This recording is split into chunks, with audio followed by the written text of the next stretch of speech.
کو توڑنے کے لیے آپ جب اندر اترے، آپ نے جب بھالا مارا تو سب سے پہلے آپ نے خوشخبری صحابہ کو دی کہ ملک فارس تمہارا، ملک شام تمہارا۔ وہ اس زمانے کی جو سپر پاور بشارتیں دی، تو اس بات کو لینے والے دو قسم کے تھے۔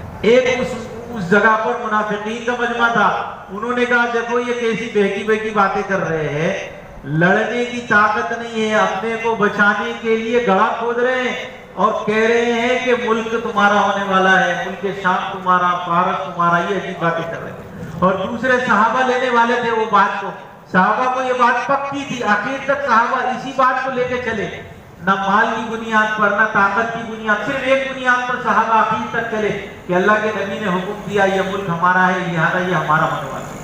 بڑے بڑے رستم کے سامنے جا کے کھڑے ہو کے یہی بات فرماتے تھے کہ یہ جس زمین پہ تم بیٹھے ہو آخری کو ہمارے ہاتھ میں آنے والی ہے۔ وہ کہتے ہیں تم یہ کیسے کہہ رہے ہو؟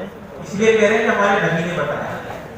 حالات کو حل کر کے چلنے کی ترتیب بنائیں گے کہ یہ کوئی مصنوع ترتیب نہیں ہے۔ اس سے کیا ہوگا جانتے ہیں؟ اس سے بنی اسرائیل والا حال سامنے آئے گا۔ پھر انہوں نے یہ تقاضا رکھا کہ پہلے حالات ٹھیک ہو جائیں، اس کے بعد حق حکم پر کھڑے ہوں گے، تو اللہ تعالیٰ نے بھی ان کو وادی تیہ میں پھنسا دیا۔ دن بھر چلتے تھے، رات ہوتے ہی جب سو جاتے صبح ہوتے ہی وہیں آ جاتے تھے جہاں تھے۔ 40 سال تک گھومتے رہے۔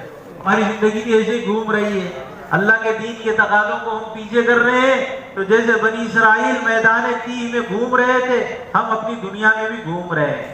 10 سال کے بعد بھی دیکھو وہیں کے وہیں پڑے گے۔ اس لیے بھائیو، دوستو، بزرگوں، اللہ مجھے اور آپ کو سمجھنے کی توفیق عطا فرمائے۔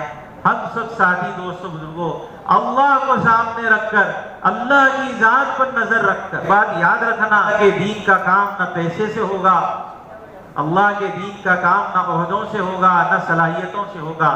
اللہ کے دین کی محنت کرنا ہو، ارادے کرو، صدقہ نکالو، اللہ سے مانگو، 2 رکعات اللہ کے سامنے پیش کرو، مسئلہ اللہ حل کر دیں گے۔ ان اعمال کو سامنے رکھتے ہوئے آدمی کو نکلنا چاہیے۔ محنت میں صحابہ کے مشابہ ہو جائیں گے تو اللہ تعالیٰ صفات میں بھی مشابہت، صفات میں مشابہت آ جائے گی تو پھر صحابہ والی نعمتیں بھی ملیں گی۔